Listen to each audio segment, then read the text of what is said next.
Jaya Jayadeva Hare Shrita Kamala Kucha Mandala He Trita Kundala E Trita Kundala E Kalita Lalita Vana Mala Jaya Jayadeva Hare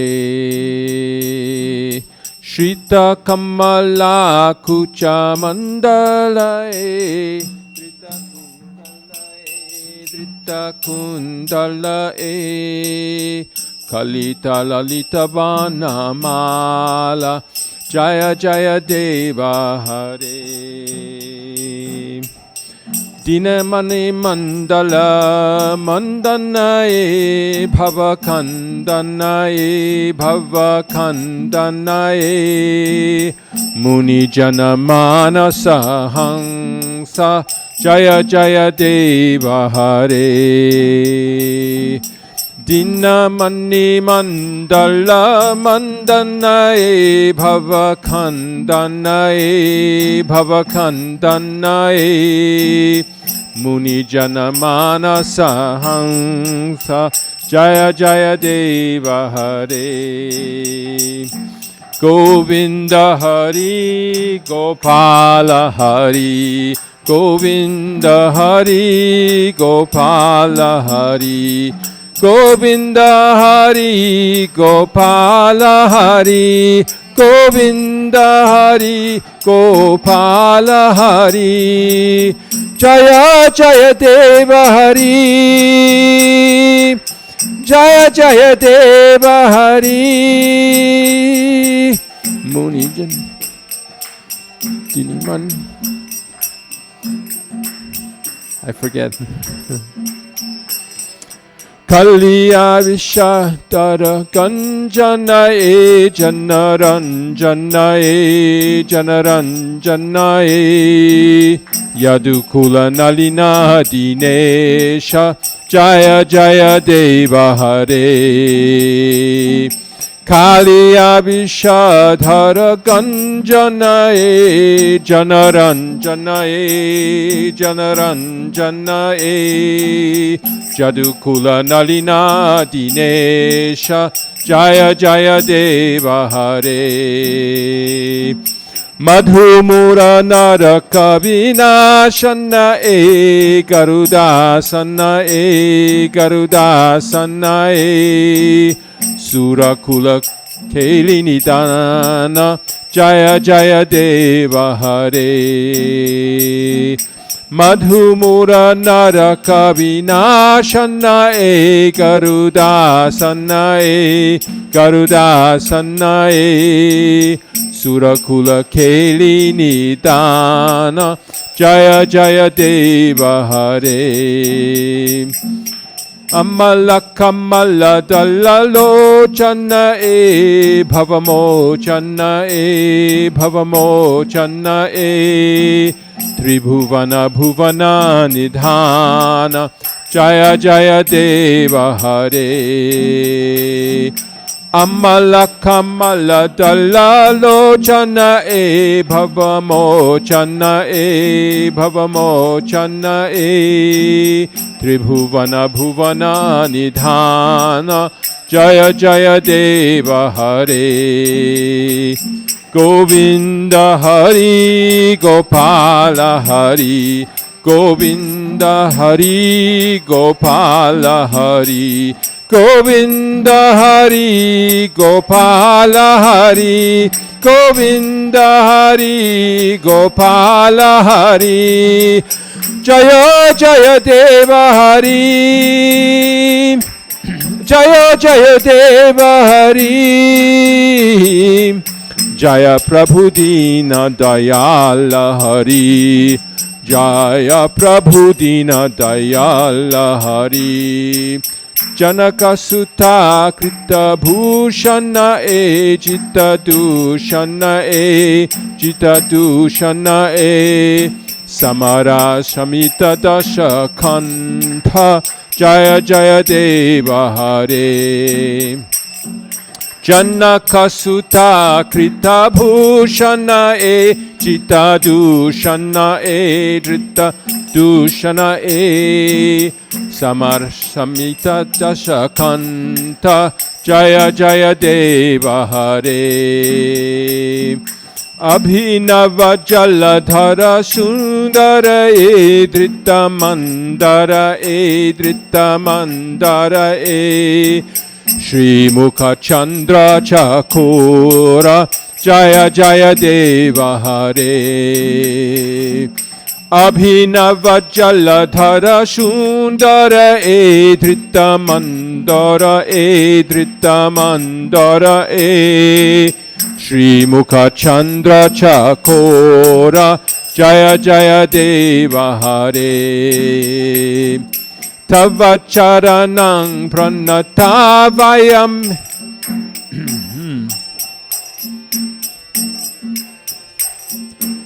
Kuru Kushalang Pranateshu Jaya Jaya Deva Hare Tava Charanang Pranatavaya me iti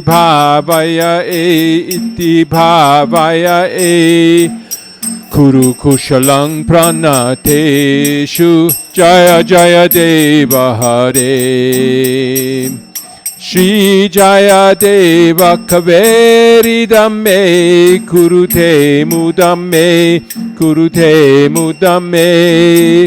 Mangala Mujjala Gitam Jaya Jaya Deva Hare Sri Jayadeva Kaveridame Kurute Mudame Mangalam Ujjvala Gitam Jaya Jaya Deva Hare Govinda Hari Gopala Hari Govinda Hari Gopala Hari Govinda Hari Gopala Hari Govinda Hari Gopala Hari Jaya Jaya Deva Hari Jaya Jaya Deva Hari Jaya Prabhu Dina Dayala Hari Jaya Prabhu Dina Dayala Hari.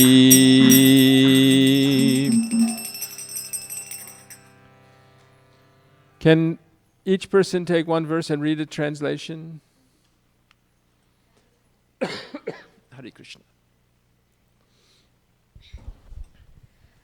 Glories to Lord Hari, the Supreme Personality of Godhead, who rests on the breasts of the Goddess of Fortune, who is adorned with jeweled earrings and wears a garland of forest flowers.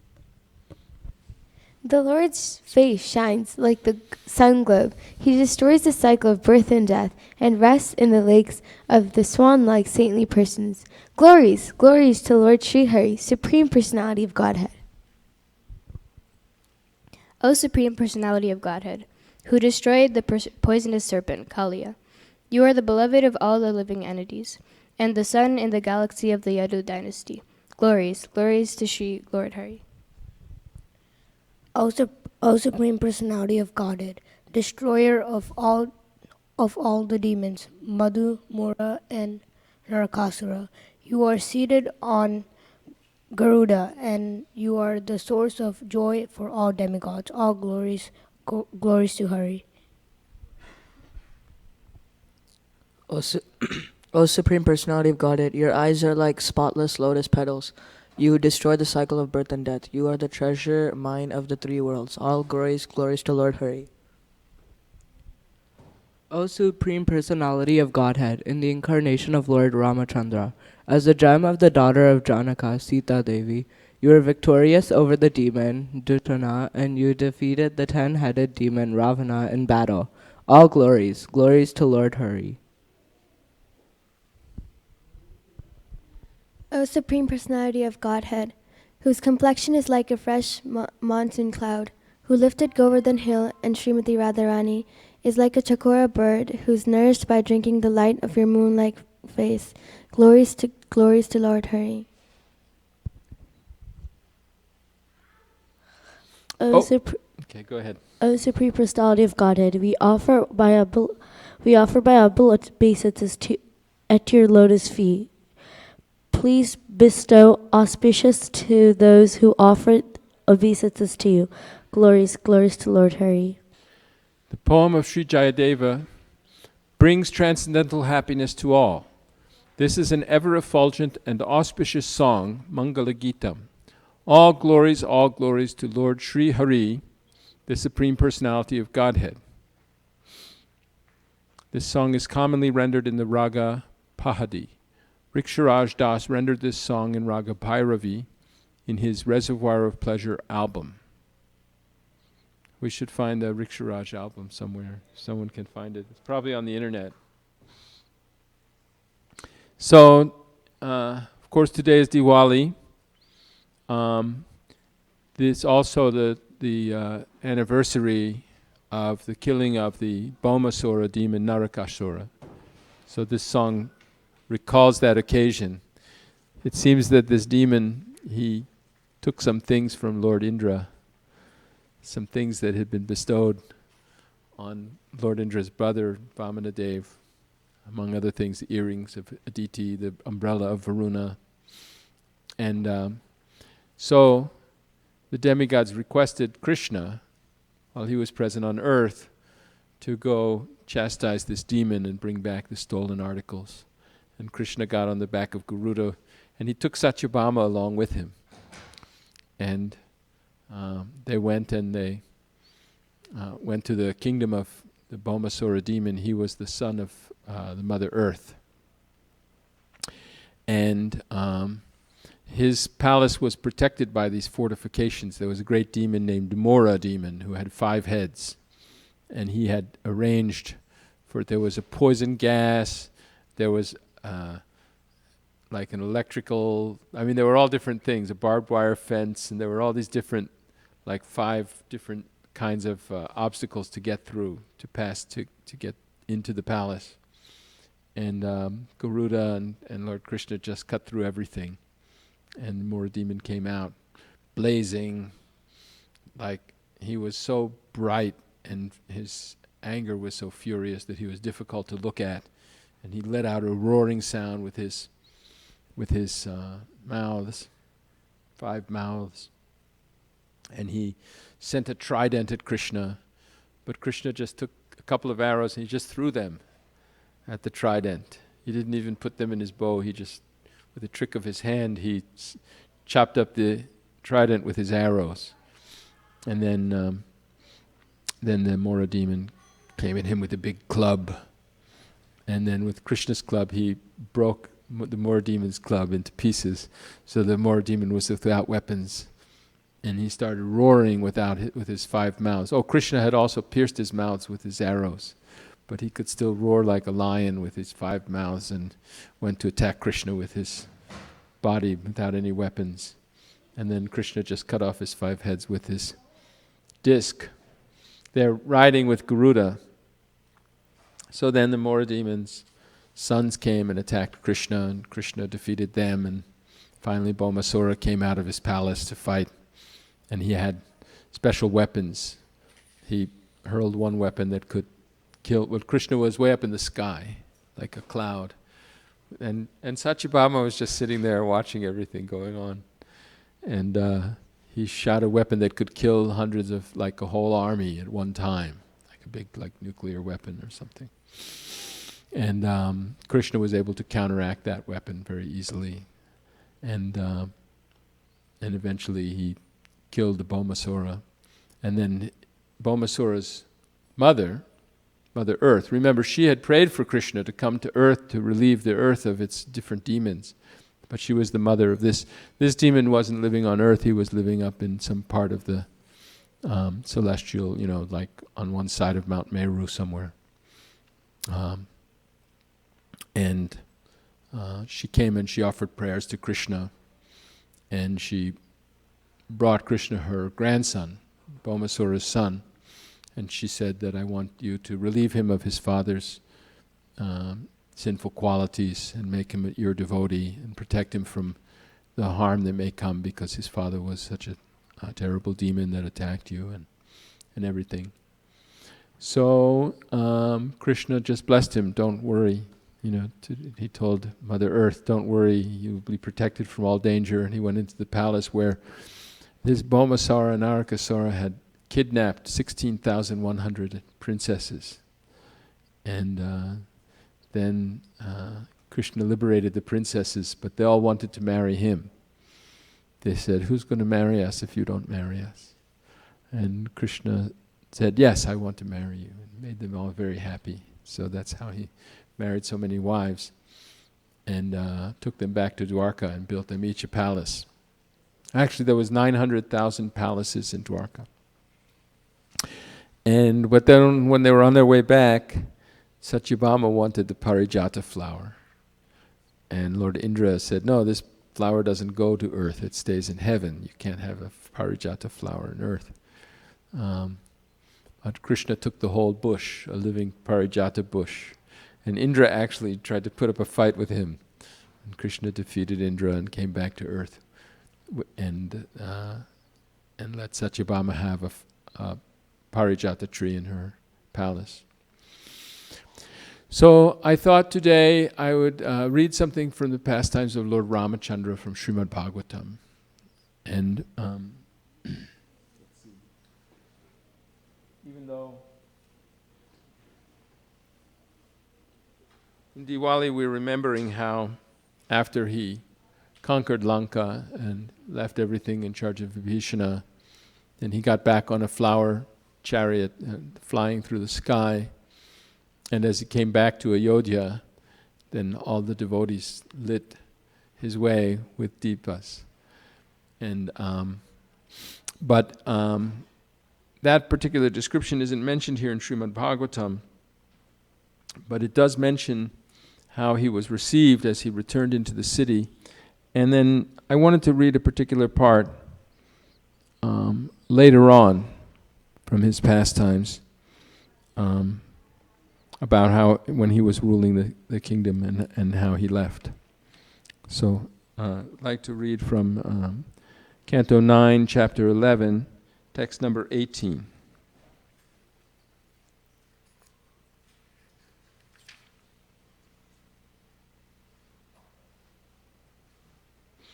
And we'll read a few purports and discuss. We can remember the pastimes of Lord Rama, which were also mentioned in the song we just sang.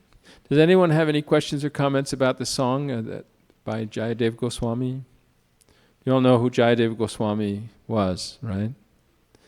He wrote so many of the songs, Gita Govinda and so much. It's a nice song, isn't it? I don't know why they didn't. I guess they just didn't have room to put it in this songbook, but we used to sing it in the old days.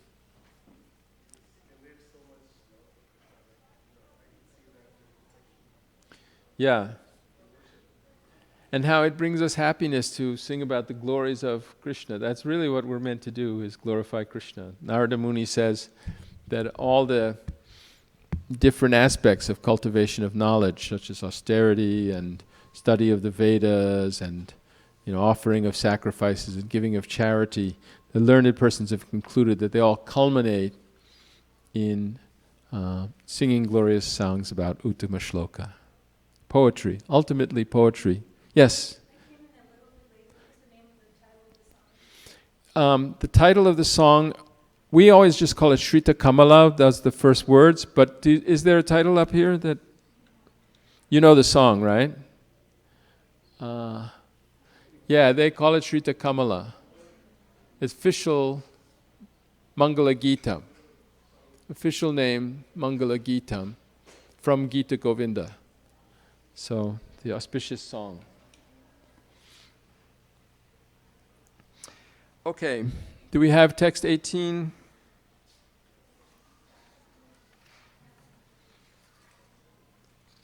I'm going to read quite a bit, and maybe we can stop. And people, please raise your hands if you hear anything that you want to discuss in the reading.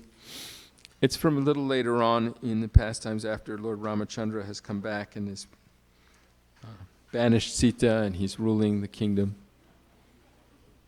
and after he hears that Sita's gone into the earth.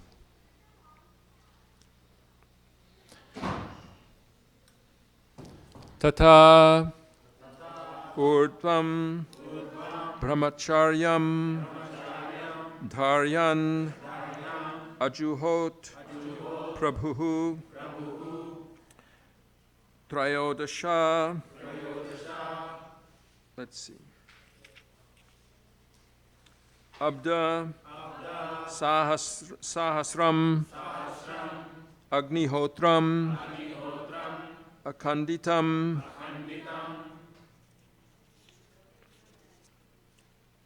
tata urdvang brahmacharyam dharyan ajuhot prabhu trayodashabda sahasram agnihotram akhanditam tata urdvang brahmacharyam dharyan ajuhot prabhu trayodashabda sahasram agnihotram akhanditam. Someone else chant, please. Go ahead. Tata urdvam brahmacharyam Dharyan ajuhot prabhu ajuhot prabhu Trayodashabda sahasram trayodashabda sahasram Agnihotram akhanditam agnihotram akhanditam. Tata urdhvam brahmacharyam Tata urdvam brahmacharyam dharyam ajuhot prabhu dharyan ajuhot prabhu trayodashabda sahasram trayodashabda sahasram agnihotram akhanditam. agnihotram akhanditam. Tata urvam brahmacharyam Tata urdvam brahmacharyam Dharyana juhot prabhu Dharyana juhot prabhu Trayodashabda sahasram Trayodashabda sahasram Agnihotram akhanditam Agnihotram akhanditam. Tata urdvang brahmacharyam Dharyam ajuhot prabhu Dharyan ajuhot prabhu trayodashabda sahasram Trayodashabda sahasram agnihotram akhanditam. Agnihotram akhanditam. Tata urdhvam brahmacharyam Tata urdvam brahmacharyam Dharyan ajuhot prabhu Dharyan ajuhot prabhu Trayodashabda sahasram Trayodashabda sahasram Agnihotram akhanditam. Agnihotram akhanditam. Word meanings. Tataha, thereafter. Urdvam, after Mother Sita is going into the earth. Brahmacharyam, complete celibacy. Dharayan, observing. Ajuhot, performed a ritualistic ceremony and sacrifice. Prabhu, Ramacandra. Lord Ramacandra, sorry. Trayodasha abda sahasram, for 13,000 years. Agnihotram, the sacrifice known as Agnihotra Yagya. Akhanditam, without ceasing. Translation.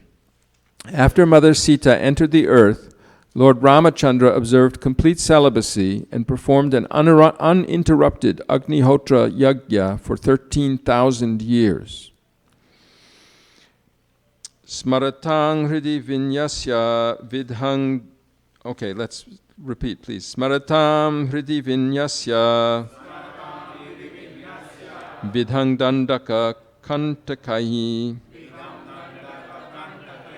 Swapada Pallavang Rama Atma Jyotiragattataha. After completing the sacrifice, Lord Ramacandra, whose lotus feet were sometimes pierced by thorns when he lived in the Dandakaranya, placed those lotus feet in the hearts of those who always think of him. Then he entered his own abode, the Vaikuntha planet beyond the Brahmajyoti. Purport by His Divine Grace A.C. Bhaktivedanta Swami Prabhupada. The lotus feet of the Lord are always a subject matter for meditation for devotees. Sometimes when Lord Ramacandra wandered in the forest of Dandakaranya, thorns pricked his lotus feet. The devotees, upon thinking of this, would faint. The Lord does not feel pain or pleasure from any action or reaction of this material world, but the devotees cannot tolerate even the pricking of the Lord's lotus feet by a thorn. This was the attitude of the gopis when they thought of Krishna wandering in the forest, with pebbles and grains of sand pricking his lotus feet. This tribulation in the heart of a devotee cannot be understood by karmis, jnanis, or yogis. The devotees, who could not tolerate even thinking of the Lord's lotus feet being pricked by a thorn, were again put into tribulation by thinking of the Lord's disappearance. For the Lord had to return to his abode after finishing his pastimes in this material world. The word Atma Jyoti is significant. The Brahma Jyoti, which is greatly appreciated by the jnanis or monistic philosophers who desire to enter it for liberation, is nothing but the rays of the Lord's body.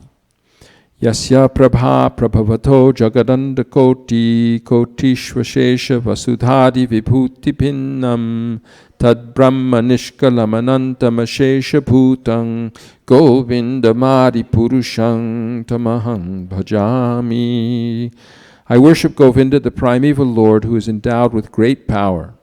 The glowing effulgence of his transcendental form is the impersonal Brahman, which is absolute, complete, and unlimited, and which displays the varieties of countless planets with their different opulences in millions and millions of universes. Brahma Samhita 540. The Brahma Jyoti is the beginning of the spiritual world, and beyond the Brahma Jyoti are the Vaikuntha planets. In other words, the Brahma Jyoti stays outside the Vaikuntha planets, just as the sunshine stays outside the sun. To enter the sun planet, one must go through the sunshine. Similarly, when the Lord or his devotees enter the Vaikuntha planets, they go through the Brahma Jyoti. The jnanis or monistic philosophers, because of their impersonal conception of the Lord, cannot enter the Vaikuntha planets, but they also cannot stay eternally in the Brahma Jyoti. Thus, after some time, they fall again to this material world. Aruhya kritrena prang padang tatak patantyadho nadrita yushmad angrayaha. Bhagavatam 10:2-32. The Vaikuntha planets are covered by the Brahma Jyoti, and therefore one cannot properly understand what those Vaikuntha planets are unless one is a pure devotee. Om Jnana Timirandhasya Jnananjana Shalakaya Chakshurun Miditang Yena Tasmai Shri Guruve Namaha Shri Chaitanya Manobhistam Stapitang Yena Bhutale Swayam Rupa Kadamahyam Dadati Svapadantikam Vandeham Shri Guru Shri Yuta Padakamalam Shri Gurun Vaishnavangscha Shri Rupam Sagrajatam Sahagana Raghunathan Vitang Tang Sajivam Sadvaitam Sabadhutam Parijana Sahitam Krishna Chaitanya Devam Shri Radha Krishna Padan Sahagana Lalita Shri Vishakhan Vitangscha. Hey Krishna Karuna Sindho Dinabandho Jagatpate Gopesha Gopika Kanta Radha Kanta Namostute Tapta Kanchana Gaurangi Radhe Vrindavaneshwari Vrishabhanu Sute Devi Pranamami Hari Priye Bancha Kalpatarubhyascha Kripa Sindhubhya Evacha Patitanam Bhavanebhyo Vaishnavebhyo Namo Namaha Jaya Shri Krishna Chaitanya Prabhu Nityananda Shri Advaita Gadadhara Shri Vasari Gaura Bhakta Vrinda. Hare Krishna, Krishna Krishna, Hare Hare, Hare Rama, Rama Rama, Hare Hare. Hare Krishna, Krishna Krishna, Hare Hare. Hare Rama, Rama Rama, Hare Hare. Hare Krishna, Krishna Krishna, Hare Hare. Hare Rama, Rama Rama, Hare Hare. Jai Srila Prabhupada. Hare Krishna.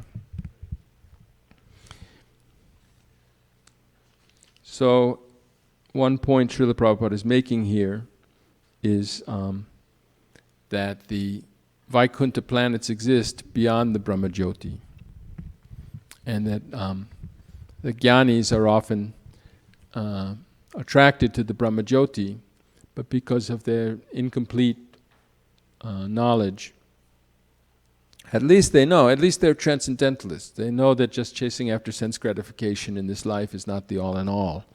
They're interested in something transcendental, something beyond this, they're interested in liberation, moksha.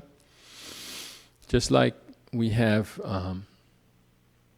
Srila Prabhupada often said, we have these universities where we have so many departments of knowledge and people are studying so many things, but they're not studying the knowledge of what is the soul, or how to end our sufferings, or what is the source of our sufferings, or any of these things. Why do we have to die? They may be finding cures for different diseases, but these are just like stopgap, solutions to immediate problems, but they don't know what real happiness is or how to become really happy. And Srila Prabhupada said there has to be a department that teaches this, and this knowledge exists, and it shouldn't just be put in the category of, oh, that's religion, you may have it or not, it's a kind of faith, some people have it, depending on their taste, they have one kind or another. These are all symptoms of Kali Yuga. Maybe the religious authorities have become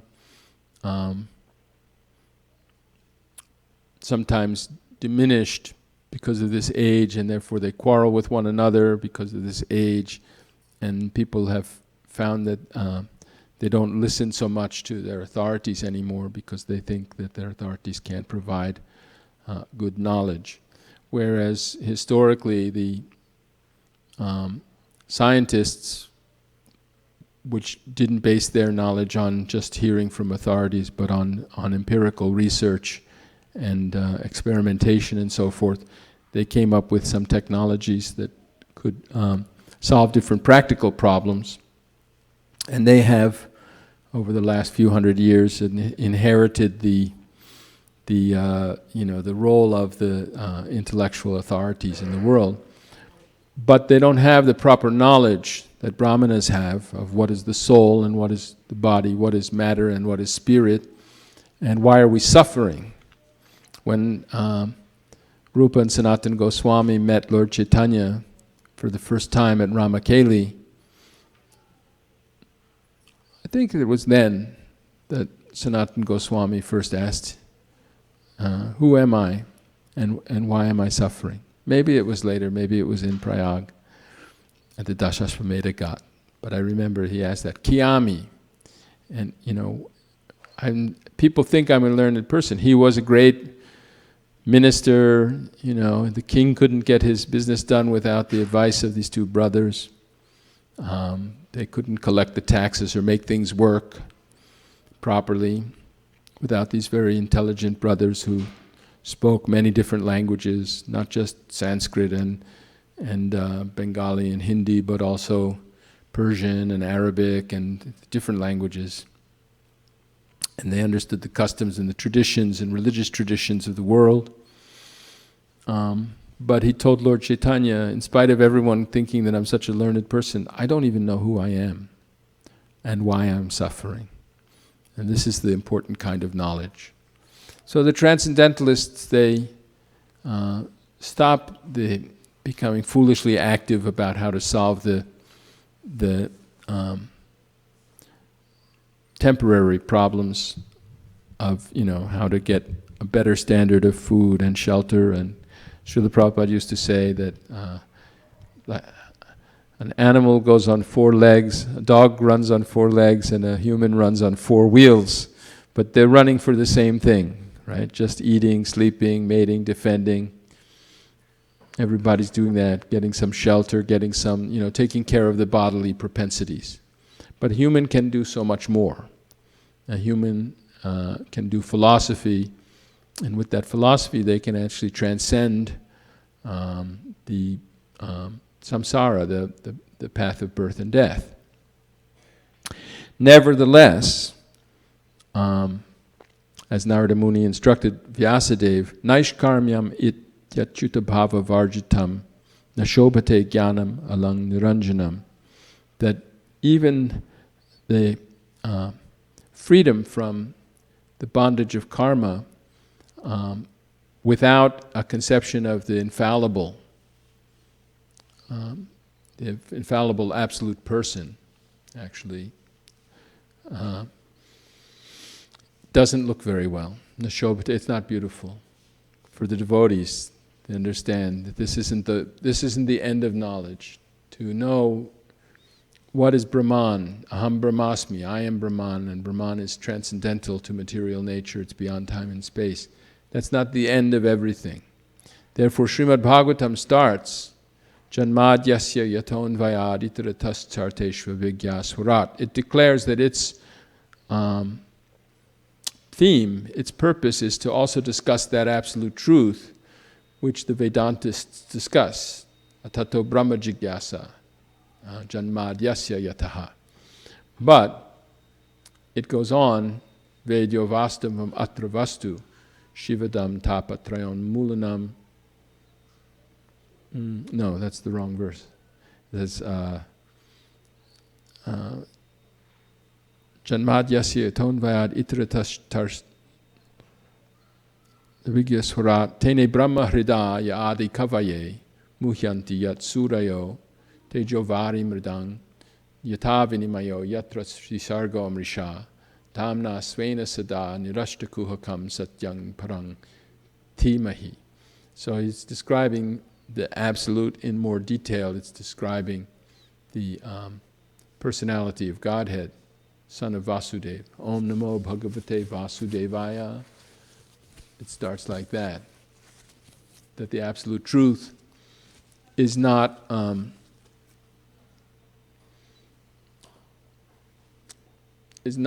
something static, inactive, without energy, without form, without personality. That Srimad Bhagavatam is directed to explain the absolute truth in its feature as Bhagavan, the Supreme Personality of Godhead. So that Bhagavan, just like everyone has their own abode, every kind of person in this material world, according to their own kind of modes of material nature, they have their native place or their home where their friends are and they're accustomed to living. So the Supreme Personality of Godhead, his abode is outside of this material world, and it's beyond the Brahma Jyoti, and it's in a transcendental place where there are activities going on, but they're not material activities. So the conception that for something to be not material means it can't have any form or it can't have any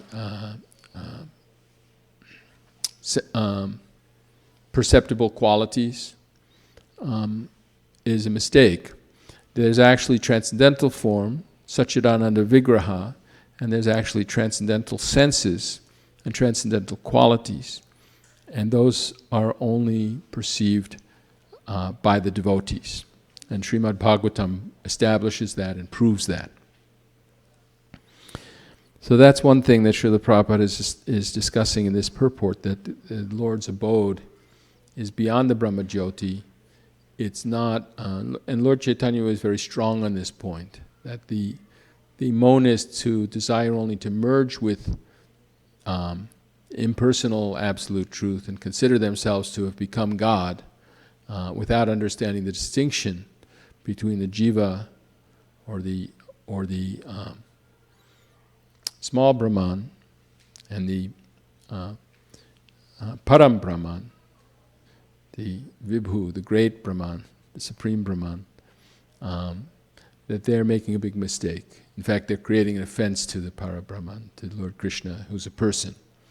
And he was very strongly establishing this Vaishnava conclusion that it's not enough to know I am Brahman and to know that how Brahman is different from spirit, but one must know how to act as Brahman. One must know the activities of Brahman. And those activities are the activities of bhakti, yoga, hearing, chanting, remembering, serving the lotus feet, right? Shravanam, Kirtanam, Vishnu, Smaranam, Padasevanam, Archanam, worshipping the deity, Vandanam, offering prayers, Dasyam, becoming a servant, Sakyam, becoming a friend, Atmanivedanam, giving up one's whole self, surrendering one's whole self to Krishna, like the gopis did.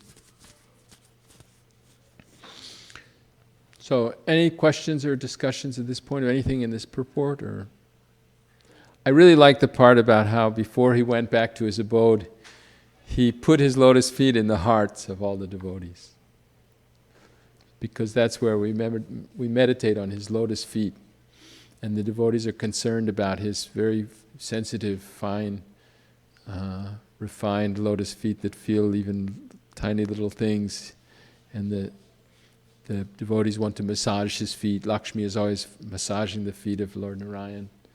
And then to think of how he had to go out in the forest and walk among thorns and branches and pebbles and sticks. And the gopis are thinking like that about Krishna.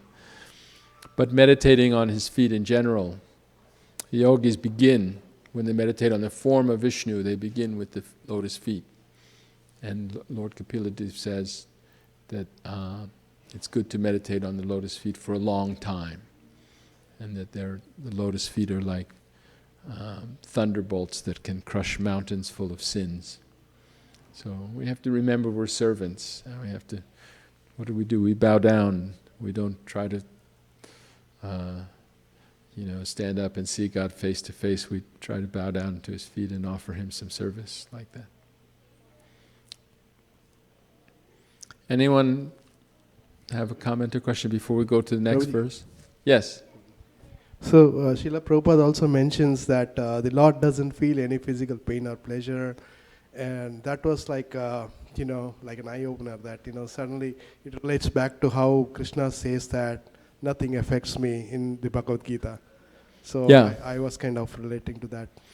Yeah, he appears like a human and seems to, for example, he's very much aggrieved now to hear that Sita Devi has gone into the earth, and he performs sacrifices to set an example for everyone.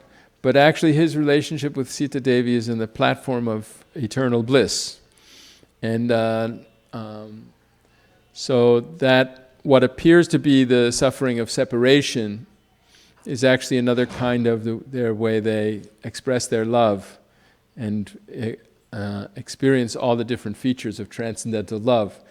That meeting becomes much more happy when you're after a long absence.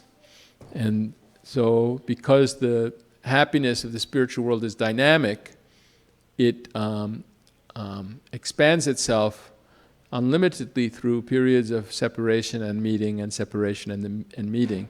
And the happiness in separation is actually described as more intense. The meditation is more intense. When you're meeting, you're happy and you have your beloved, but when you're separated, you feel very strongly that you can't live this way without the presence of your beloved. So the Vaishnavas are famous for, at least the followers of Lord Chaitanya are famous for experiencing these symptoms of ecstasy.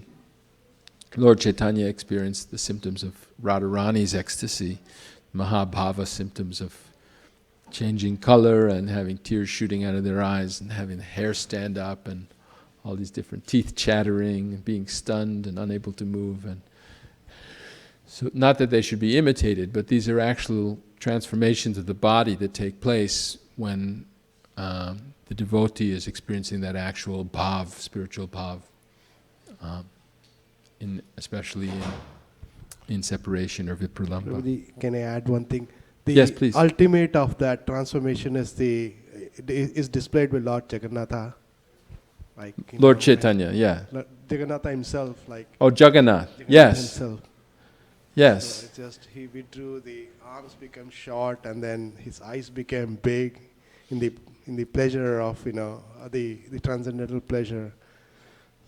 So Krishna was hearing, while he was in Dwarka, he was hearing about what was going on in Vrindavan, and he was always thinking about Vrindavan. And that one time, and he heard Rohini speaking about Vrindavan, and he became stunned out of that kind of ecstasy as well, and he came into that form of Jagannath.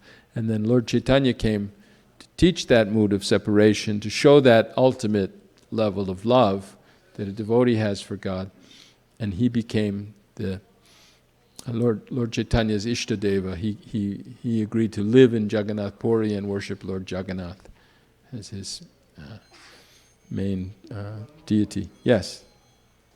The other prime example is Lord Hanuman. So wherever there is Ram Katha, Sri Hanuman comes, and then he's there, either in Sukshma Rupa or any kind of Rupa. Like this, I was reading this Tulsidas ji, about Saint Goswami Tulsidas, and in that pastime, basically, Hanumanji comes as a leper, and then he sits in the last row of his Ram Katha, and he comes first, and then he leaves the last, and that's how Tulsidas ji finds out that is Hanuman. Yeah, so may Hanuman come to our humble discussion tonight and bless us with his. So let's go on to read the next verse, because we're going to get to how the devotees in Ayodhya all went back to Godhead as well.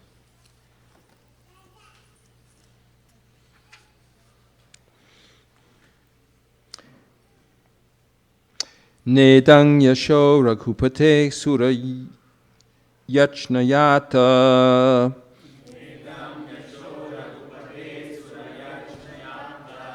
Lila tanor adhika samya vimukta dhamnaha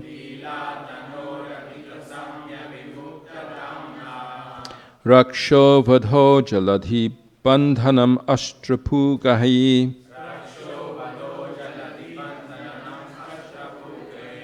King tasya shatru hanane kapayak sahayaha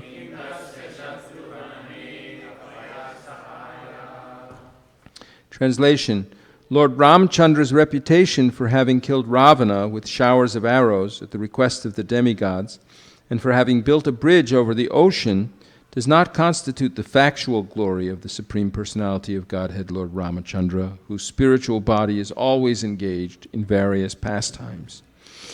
Lord Ramachandra has no equal or superior, and therefore he had no need to take help from the monkeys to gain victory over Ravana. Purport by Srila Prabhupada. As stated in the Vedas, Svetashvatara Upanishad 6.8, Natasya karyam karanang chavidyate, natat samaschab tayakash chadrishyate, parasya shaktir vividhaiva shruyate, swabhaviki jnana balakriyacha. The Supreme Lord has nothing to do, and no one is found to be equal to or greater than him, for everything is done naturally and systematically by his multifarious energies. The Lord has nothing to do, natasya karyang karanang chavidyate. Whatever he does is his pastime. The Lord has no duty to perform to oblige anyone. Nonetheless, he appears to act to protect his devotees or kill his enemies. Of course, no one can be the Lord's enemy, since who could be more powerful than the Lord? There is actually no question of anyone's being his enemy. But when the Lord wants to take pleasure in pastimes, he comes down to this material world and acts like a human being, thus showing his wonderful, glorious activities to please the devotees. His devotees always want to see the Lord victorious in varied activities. And therefore, to please himself and them, the Lord sometimes agrees to act as a human being and perform wonderful, uncommon pastimes for the satisfaction of the devotees. So, Lord Ramacandra performs these wonderful pastimes, like creating a bridge by floating stones on the ocean. And Lord Krishna picks up Govardhana Hill with one, when he's 7 years old, with one finger. And these are wonderful pastimes that no one else can do. When people are thinking that they know so many incarnations, so many people are coming and claiming to be incarnations, the Mayavadis sometimes claim that because God is one and everyone is God, that because they realize that they should be considered personality of Godhead, or something like that. But actually they can't do wonderful activities. When the Lord comes, he does amazing things. But we should understand that for him, none of this is very wonderful. Just like Lord Krishna was describing in the 10th chapter of Bhagavad Gita, how he was appearing by his various awesome, beautiful, powerful, opulent manifestations in this world. And we could think of him in that way, how whatever is fabulous and amazing. But he says that by just one spark of my energy, Mama Tejwangsha Sambhava, the whole universe is created. Not to mention all the amazing things in the universe. And then of course in the following chapter he shows how the whole universe is just another one of his forms, and not even the more beautiful form. So, if we try to understand who the Supreme Personality of Godhead is, that he performs these wonderful pastimes that captures our minds and attracts us. Everything about him is attractive. His holy name, his forms, his activities, his relationships, the mellows of his devotional service and so forth are very, very attractive. But he's not a material person at all. He's the source of everything, and everything belongs to him. For the purpose of making his lila go and his intimate devotees love him in an intimate way, his yoga maya covers their knowledge of his supreme power. Just like Mother Yashoda is seeing the whole universe inside his mouth, but she doesn't want to see it. She just tells him to close his mouth, and she instructs him not to eat dirt because she wants to love him as his mother, like that. And he wants to be loved that way. He actually enjoys that more. We sing that song every evening in this month, the song Damodar Ashtakam, where the sage, which sage is it? Damodar? Satyavrata Muni? So he's singing that he doesn't want to even know the Lord's form in Vaikuntha. He certainly doesn't want to pray for any opulences, but he just wants to see how this amazing pastime of how Lord Krishna is running away from his mother and actually crying and smearing his mascara and being bound by the affection of the devotee's love to actually feel that way.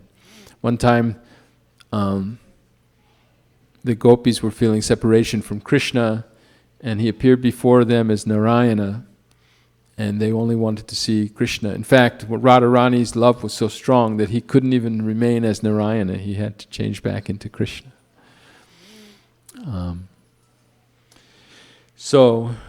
This verse is describing how these wonderful pastimes of Lord Ramacandra are his pastimes, what he does to enjoy himself.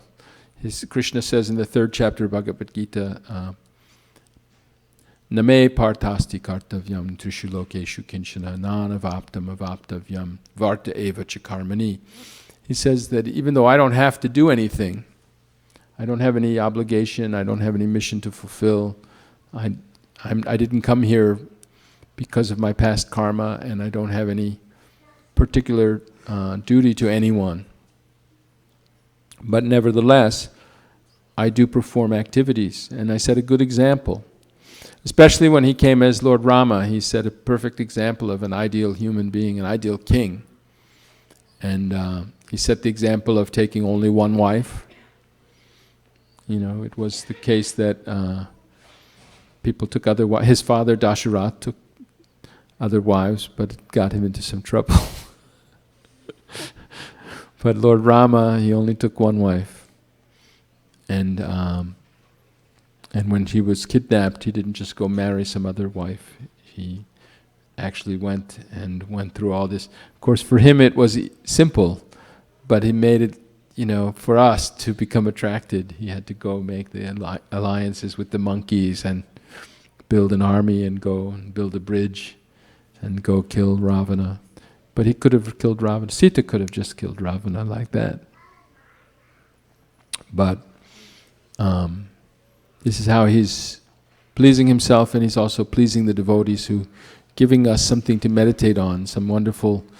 we never get tired of hearing. Vayam tu navatriptama uttama shloka vartaye. We don't get tired of hearing about Krishna's pastimes. You know, sometimes people will say, did you go see that Broadway musical or that whatever, that movie or something? And someone said, well, I already saw it, I don't want to see it again. You know, or did you read that novel? Oh, I already read that. You know, I don't want to read it. I know what happens. You know, but Krishna's pastimes aren't like that.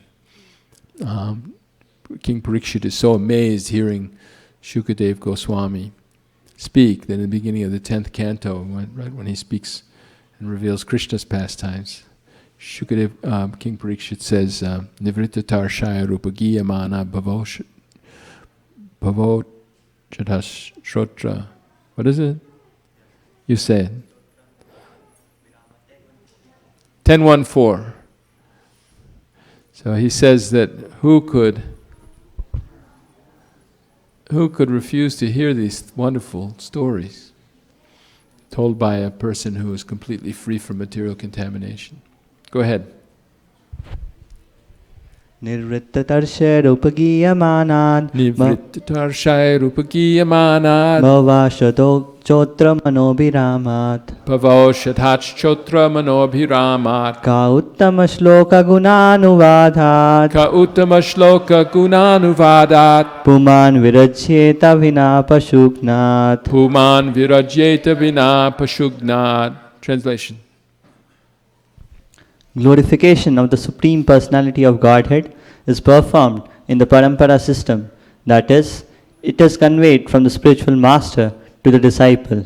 Such glorification is relished by those no longer interested in the false, temporary glorification of this cosmic manifestation. Descriptions of the Lord are the right medicine for the conditioned soul undergoing repeated birth and death. Therefore, who will cease hearing such glorification of the Lord except a butcher or one who is killing his own self? So that's how excited that Parikshit Maharaj was upon hearing. He was hearing with such attention that he didn't drink or sleep or eat anything for 7 days and nights. He was just hearing. And Shukadeva Goswami was also in such rapt attention that he was continually speaking. And these glorious activities, that's our real nature. That's bhakti yoga, hearing and chanting and remembering that glorification, singing the song by Jayadeva Goswami, remembering the Lord's glorious pastimes, activities and qualities, is actually what brings us all auspiciousness and all happiness. And that's what we're meant to do, and that's why Srila Prabhupada established this Society for Krishna Consciousness, so that we could make friendships with other devotees and take advantage of the opportunity to speak about Krishna with faithful devotees together and in having these transcendental relationships with each other. That's what we're...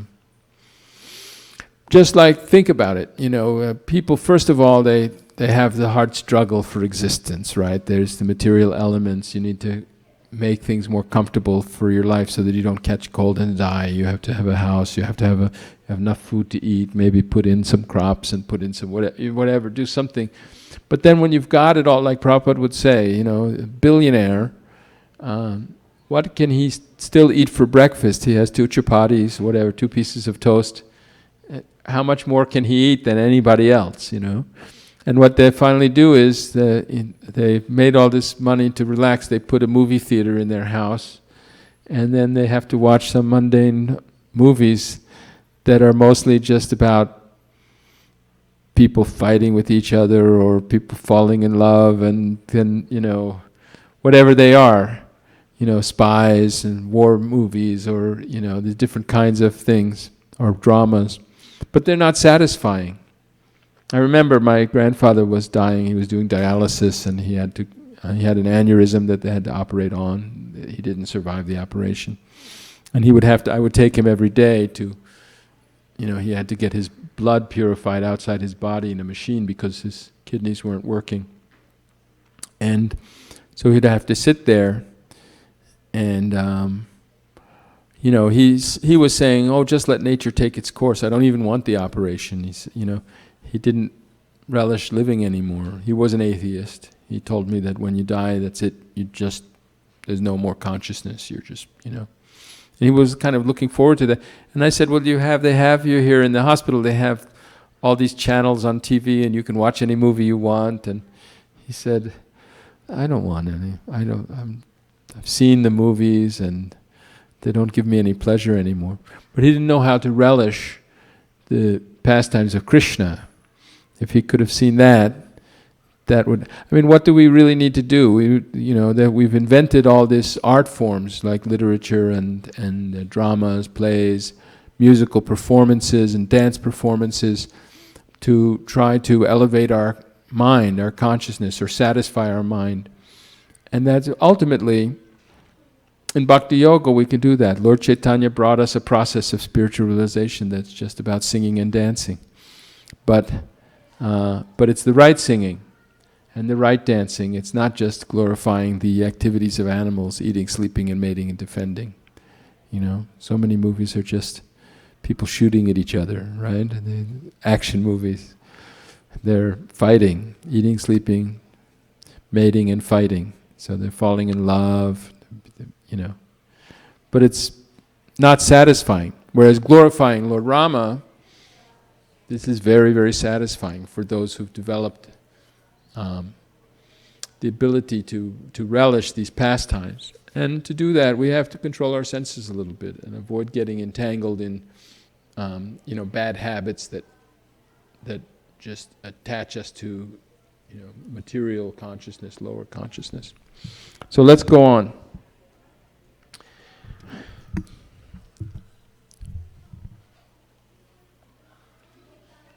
Yasya malang ripasatah suyasho tunapi Gayantyaghgnam rashayo dig ibhindrapattam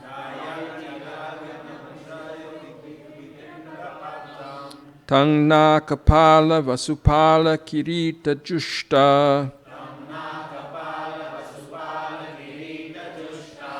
Padam bujang raghupating sharanang prapadye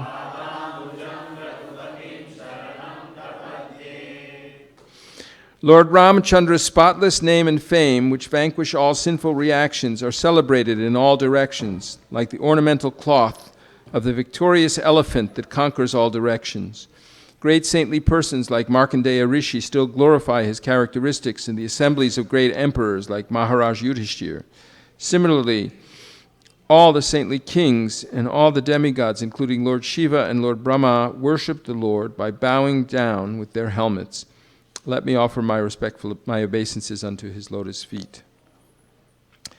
Soya exprishto abhidrishto va sangvishto nugatopi va kosalasteya yuksthanam yatra gachanti yoginaha. Lord Ramachandra returned to his abode, to which bhakti yogis are promoted. This is the place to which all the inhabitants of Ayodhya went after they served the Lord in his manifest pastimes by offering him obeisances, touching his lotus feet, fully observing him as a father-like king, sitting or lying down with him like equals, or even just accompanying him. Purport. The Lord says in Bhagavad Gita 4:9, Janma karma chame divyam evang yoveti tatvataha tyaktva dehang punar janma nayati mam eti so Arjuna. One who knows the transcendental nature of my appearance and activities does not, upon leaving the body, take his birth again in this material world, but attains my eternal abode, O Arjuna. Here this is confirmed. All the inhabitants of Ayodhya who saw Lord Ramacandra as citizens, served him as servants, sat and talked with him as friends, or were somehow or other present during his reign, went back home, back to Godhead. After giving up the body, the devotee who becomes perfect in devotional service enters that particular universe where Lord Ramacandra or Lord Krishna is engaged in his pastimes. Then, after being trained to serve the Lord in various capacities in that Prakata Lila, the devotee is finally promoted to Sanatan Dhama, the supreme abode in the spiritual world. This Sanatan Dham is also mentioned in Bhagavad Gita, Parastasmat tu bhavonyo vyakto vyaktat sanatanaha. One who enters the transcendental pastimes of the Lord is called Nitya Lila Pravishta. To understand clearly why Lord Ramacandra returned, it is mentioned herewith that the Lord went to that particular place where bhakti yogis go. The impersonalists misunderstand the statements of Srimad Bhagavatam to mean that the Lord entered his own effulgence and therefore became impersonal. But the Lord is a person, and his devotees are persons. Indeed, the living entities like the Lord were persons in the past, they are persons in the present, and they will continue to be persons even after giving up the body. This is also confirmed in Bhagavad Gita. So in the beginning of Lord Krishna's instructions to Arjuna in Bhagavad Gita in chapter 2, he says, Natvevahang jatu nasang natvang neme janadipaha nachaiva na bhavishyamaha sarve vayamatakparam. So Srila Prabhupada points out that Krishna is saying, me, you, and them, right? First person, second person, third person. We never didn't exist in the past. We won't stop existing in the present, and nor will it come to be that we stop existing in the future. So past, present, and future. So this verse establishes, and Srila Prabhupada uses this verse to establish the eternal individuality of each individual jiva. That Krishna is an individual, the jiva is an individual. It's not that we ourselves have, like the Mayavadis say that, when the same sky is within a pot, then it's still the same sky, but it's within a pot, and if you break the pot, it just becomes part of the sky and it doesn't have any separate existence. But Srila Prabhupada says, the analogy doesn't make any sense. We're not pots, right? And this is not a actual Vedic injunction. This is made up by commentators, this idea of the pots. That's to satisfy, because they have atheistic tendencies or they don't have this information about how we have an eternal existence as Krishna's servants in the spiritual world. And so here we're seeing that Lord Ramacandra, he went back to the place where the bhakti yogis go, that is the spiritual world, where they have eternal loving relationships with him. And then all of the residents of Ayodhya who had an opportunity, Srila Prabhupada explains, after one becomes perfect in devotional service, one doesn't go directly to the unmanifest Leela of the Lord, but you go to some universe where the Lord is present, performing his pastimes. And you get to stay on the same planet with the Lord while he's performing his pastimes. And that in itself is a kind of liberation. There's 5 kinds of liberation. There's Sharshti, having the opulence of the Lord, and Sarupya, having the same form as the Lord, Slokya, being on the same planet, Samipya, being in his direct association, and Sayujya means merging into his impersonal effulgence, which is never accepted as liberation by Vaishnavas. It's considered a hellish condition. Hey, Haribolananta. So we're reminded to go to that spiritual world. First we go to the abode where Krishna is performing his activities.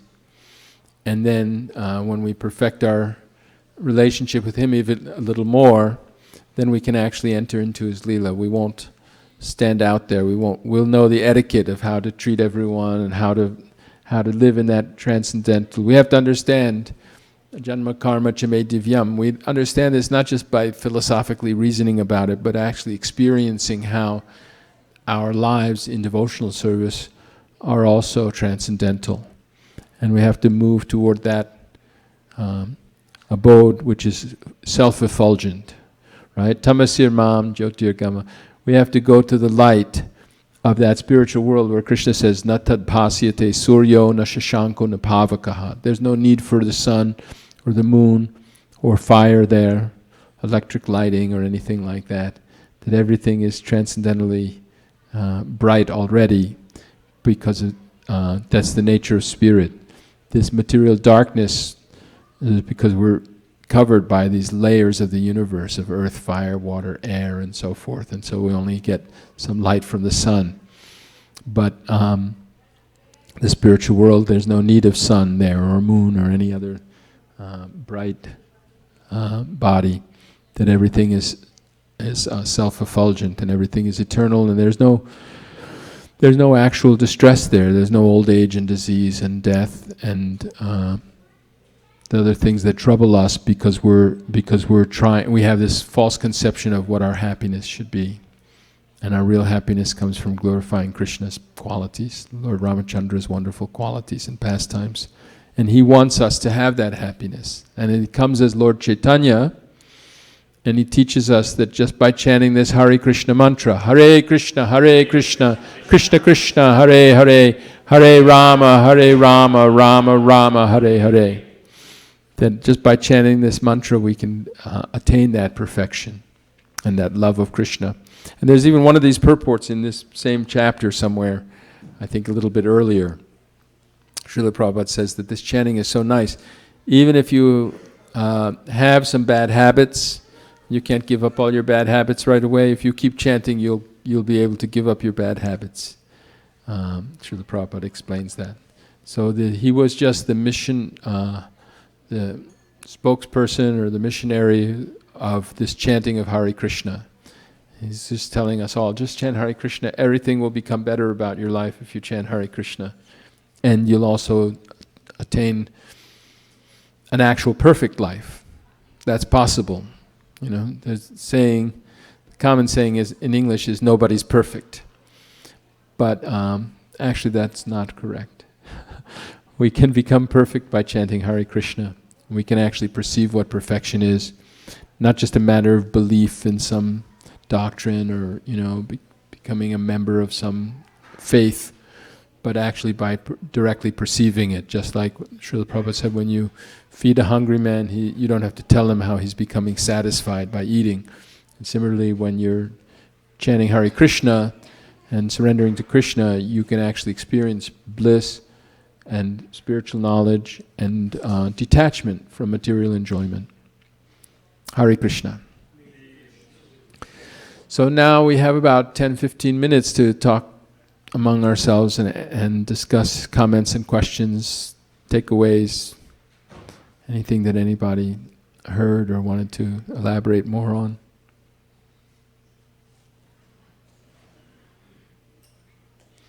And welcome everybody to ISKCON of Silicon Valley on Diwali, a very auspicious day, when you're taking advantage to sit amongst ourselves and talk about the pastimes of the personality of Godhead. Previously we talked about how Lord Krishna killed the demon Narakasura and married 16,100 wives. And now we're talking some about how Lord Ramacandra lived in Ayodhya, ruled his kingdom, and took all the devotees, all the residents of Ayodhya back to the spiritual world with him, which is a place full of spiritual activities and emotions, and it's not a static, becoming merging just with a inactive Yes.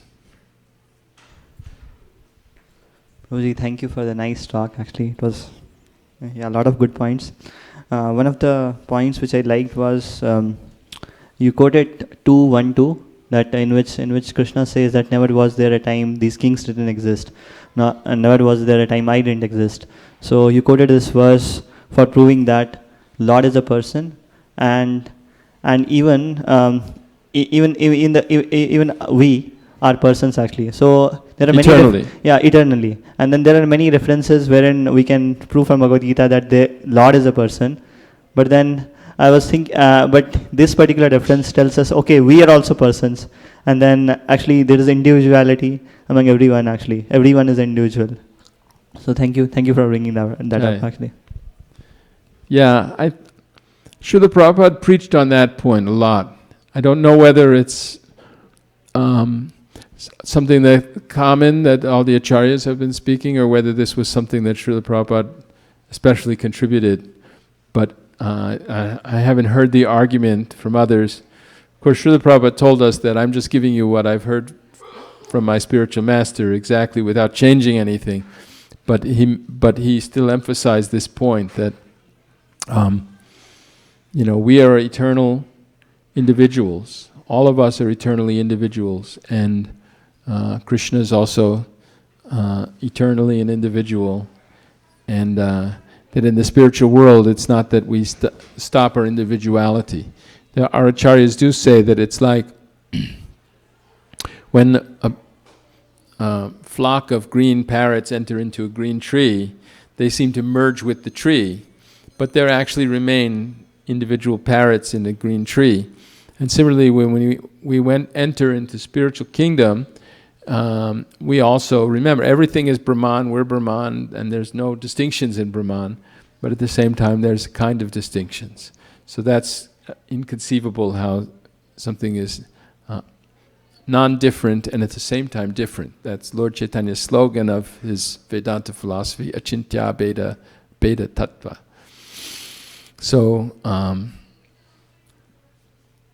So yes, we are eternally individuals, and Srila Prabhupada strongly established that point through this verse, 2nd chapter, verse number 12 of Bhagavad Gita. Yes, Prabhu.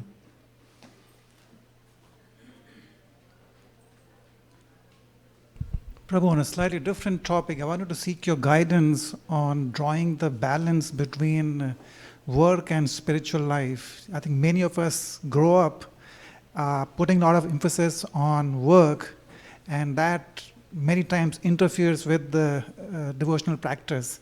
So how do we draw the balance between work and family and spiritual life?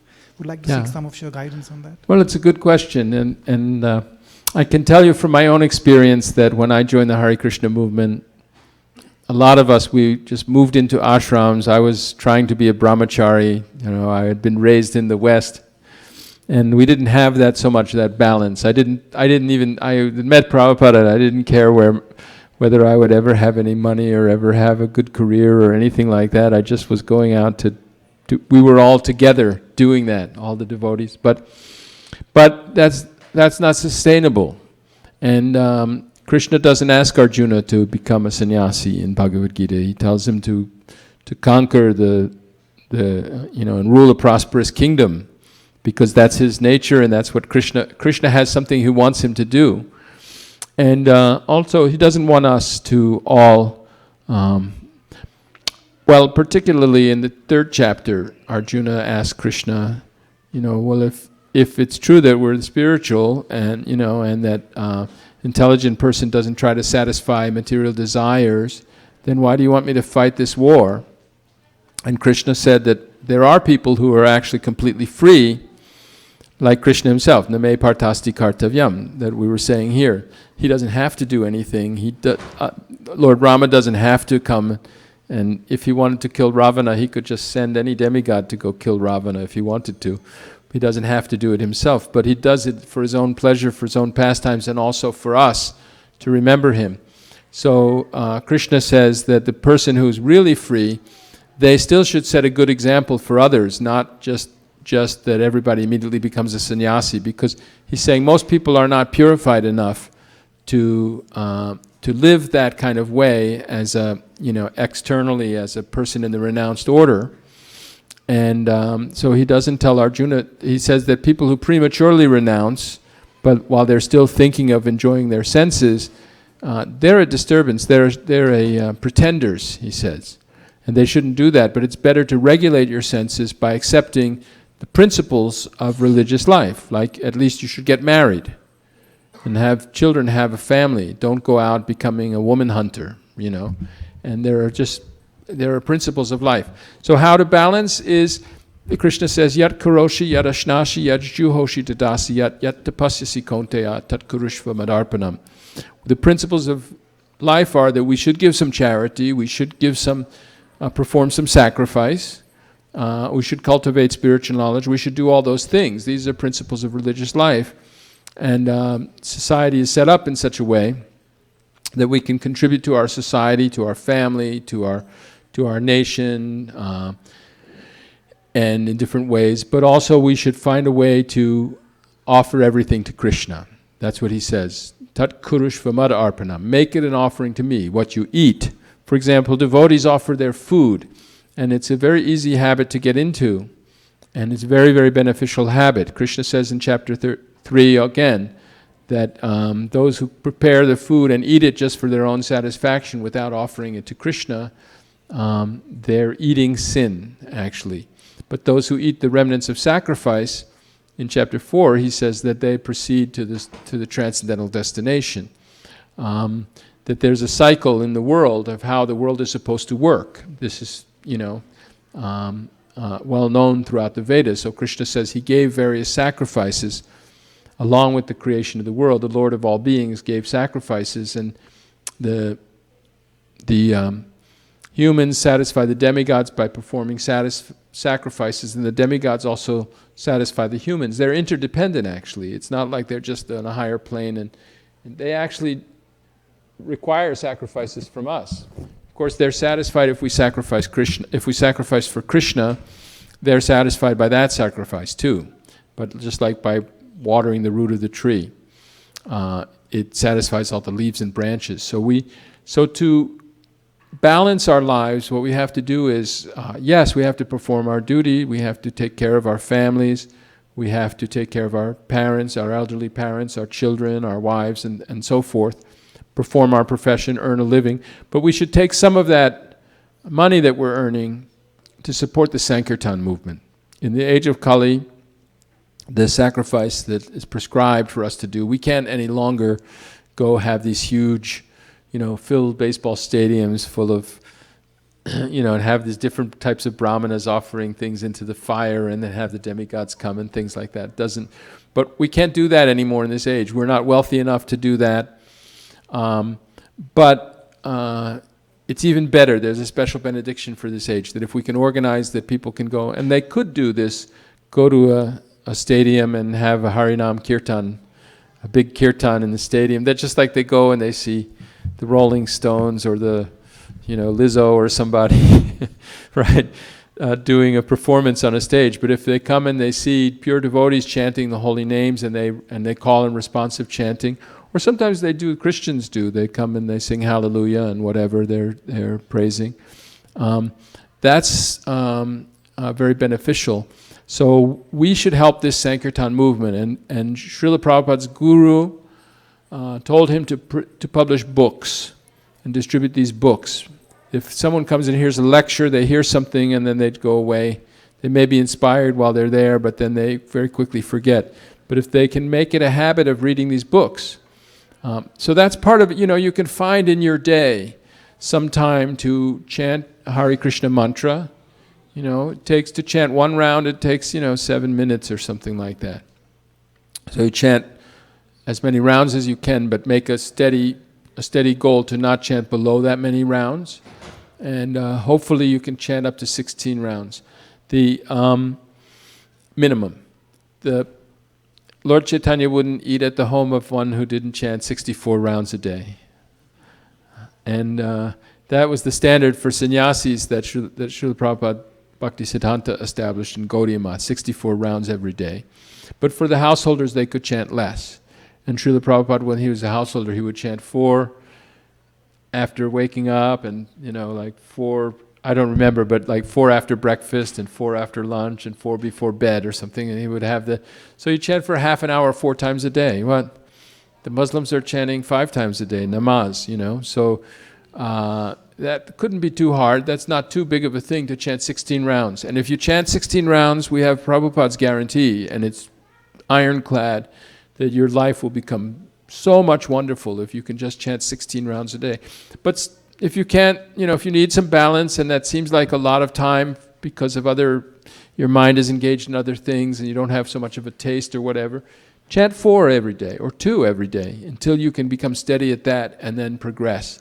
And, like tonight, you come to the temple, so make it some regular thing that you can come meet with devotees, read Prabhupada's books, or, books by bona fide pure devotees. Don't try to read commentaries by non-devotees. They're considered to be poisonous, honestly. So read books by actual faithful devotees of Krishna. Bhagavad Gita is full of verses where Krishna tells Arjuna that you can understand there's a mystery here in my instruction. You can understand that mystery because you're my devotee. He says in the 18th chapter, don't even try to explain this to someone who's not a devotee. They're not qualified. And yet, Srila Prabhupada says sometimes the devotees hold an open class and people come and they can become qualified just by hearing attentively without offense. But so that's what you do. You go on with your life. And we should think, this is hard in our age and everything, but we should think about our retirement, that, so many people in the United States, the elderly men, they go to live in a retirement community where they can play shuffleboard or something like that and just live out their past days, like sort of used up, trying to enjoy a little more before they die, a little more tasteless material things. But actually, Vedic system is that we should use the latter part of our life especially for intensely dedicating ourselves to God. So and the sannyas ashram in the varnashram system is meant for that, or at least the vanaprastha ashram is meant for that at some point you don't have to, your kids are grown up and they can earn the money now and whatever. They need to be promoted. You can then spend your time, actually worshiping God and studying the scriptures about God and chanting His holy names more and more intensely. And you could be a good example and give those values, pass those values on to the next generation. So that's actually the Aryan civilization creates that culture for human beings so that we can have that balance. And even those who are extremely advanced, they can follow that just for the sake of teaching others, so that they don't just encourage people to renounce prematurely while they're still not purified enough to renounce. Srila Prabhupada made a lot of sannyasis who were young because he needed to spread the movement quickly. But some of them fell down, and he didn't chase them away. They were his disciples. He told them, okay, you can fight stronger if you're married. You can go get married. You can go back to school. Pushta Krishna went back and became a doctor. He'd been a sannyasi for Srila Prabhupada. Srila Prabhupada approved that. It's not really nice. It's considered a great transgression for a sannyasi to go back. But for preaching, he made young sannyasis, and then he often told us that he regretted it. But we should, when we get old and we see our grandchildren's children and our hair turns gray, and we should be, by that time, if we've been chanting all our lives and everything, we should be ready to live a life of sort of intense dedication to spiritual things, and we don't need to play shuffleboard or golf or watch television or whatever. Okay?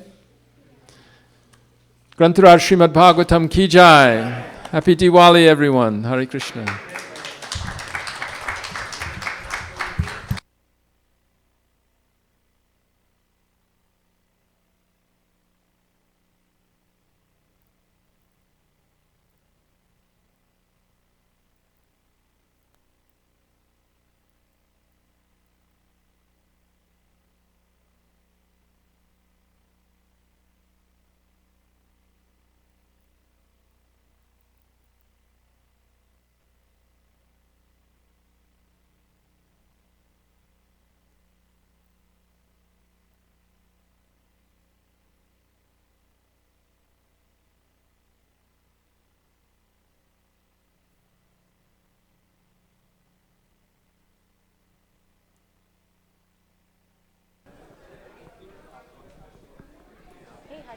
Okay.